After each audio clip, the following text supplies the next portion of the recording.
I've been a beauty expert for over 30 years, and this is what I've learned. And yes, it's a lot.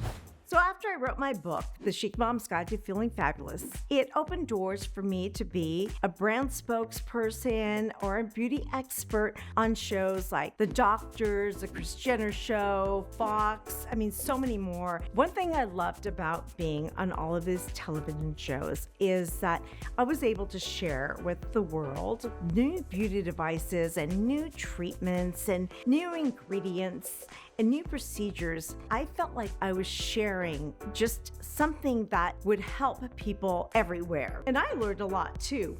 Number one, I've learned that sunscreen's your best friend. 2, I've learned that consistency is key. 3, I've learned that you can't freeze or fill your way to happiness. That's when your inner joy needs to come out, and that's when you're really happy.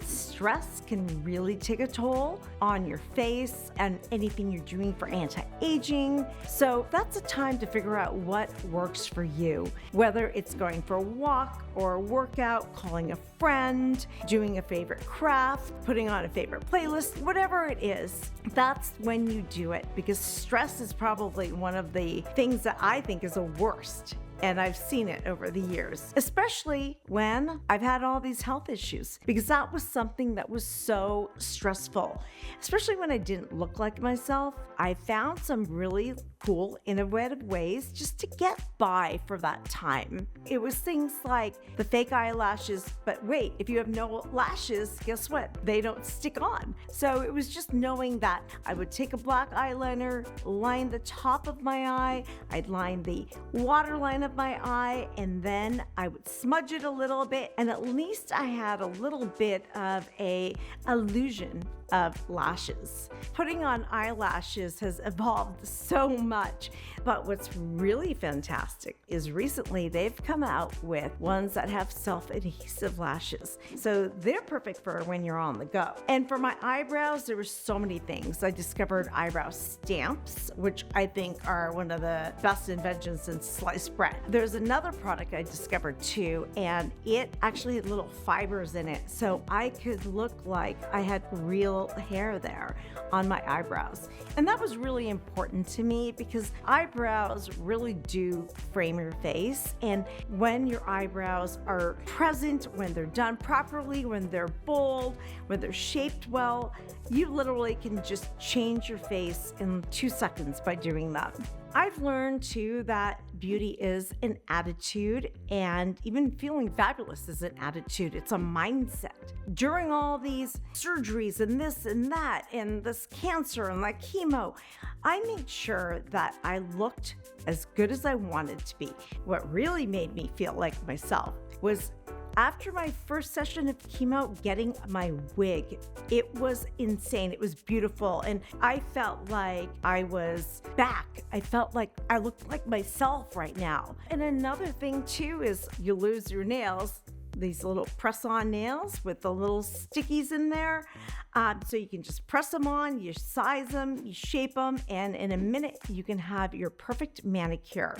Now, of course, it's not going to replace going to the nail salon and having your manicure and pedicure, but it is a really good quick fix. Smiling is so important, and that means that you want to go to the dentist, you want to brighten your teeth anyway. There's so many over-the-counter things that you can get, or you can go in office and get the whitening treatment. But I think the number one thing that makes somebody beautiful and actually youthful is their smile. There's just that radiance and that inner joy in there. When you do that and your smile is big and bright, it makes you feel good. So that's one thing I actually think should be part of every woman's beauty regime. We do need to keep maintenance in between everything we're doing. So if you have your skincare, yes, you can try a lot of different things, but it's about what works for you. And I can't stress that enough. because everyone's skincare needs are different. The other thing I've learned is there's some universal truths. Your lifestyle really does matter. I don't care if you're 20, I don't care if you're 50 or 60 or beyond. It is your lifestyle. So getting good sleep, using that sunscreen, I'm going to say it again, incorporating antioxidants are really good too. Beauty doesn't have to cost $1 million or make you bankrupt. You can do beauty on a budget. There's products that are at the drugstore or dollar store or even ones that you can make at home that are going to give you some really good results. Now, obviously, may not be the results of getting some professional treatments or some higher end makeup. They do something. But one thing that is very important is not to go with the latest fad. We want to have products and treatments that actually prove results. Beauty may fade over time, or you may feel like you don't look as perfect, but confidence and happiness, that is going to keep you beautiful and looking young all the time throughout your life. Another thing I've learned over the years, especially when I was creating beauty products, is that you really do need to look at the ingredients in every single product, because some are going to be more effective than others, and just understand that some products are going to have a lower level of whatever ingredient they're saying it is, and other products are going to have a higher level, and that's probably why they're more expensive.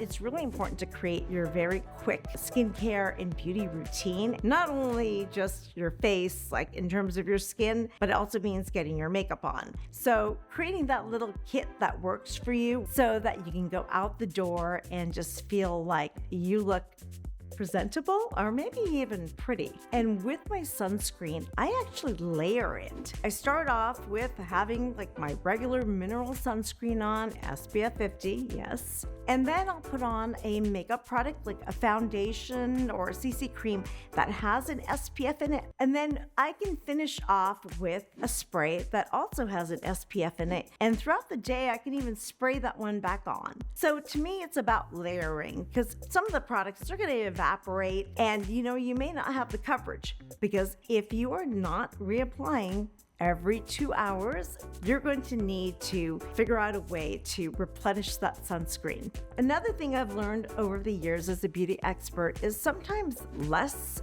is more. If we overdo things like Botox or fillers or whatever it is, sometimes it can just actually age us. There is a way to do it subtly, and this is when you can either work with your doctor, your dermatologist, or just kind of research on your own what is working for you. The other thing I've learned over the years, your skin really does change. So I've seen pictures of myself, say when I was 19 years old, and then 25, and then 30, 35, 40, 45, 50, now 55.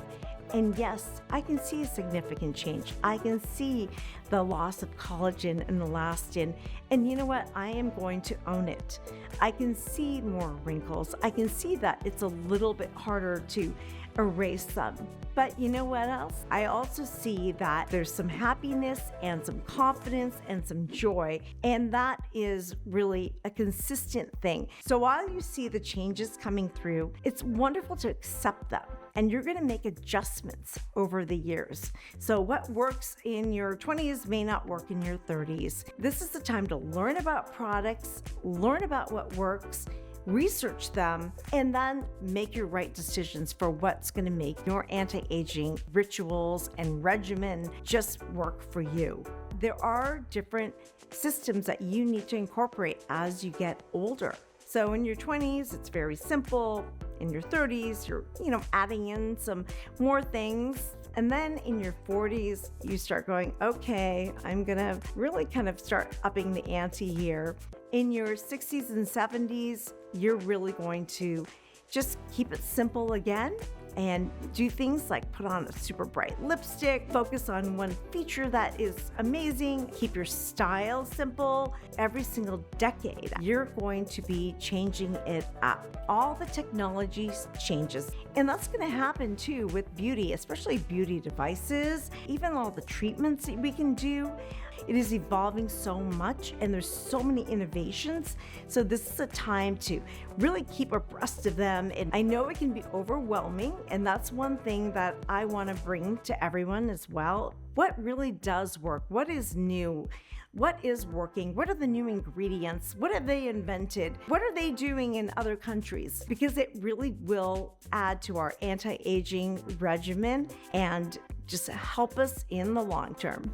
Beauty is an attitude and a mindset, and it's like what I call the forever fabulous mindset. It's just feeling like you're going to actually take the time to go out there in the world and feel like yourself, feel youthful, feel vibrant, and really just feel fabulous. So these are some of the tips and tricks I've learned over the years. And I'm going to do another video like this because there's so much more to tell you, and there's so much more even for me to learn.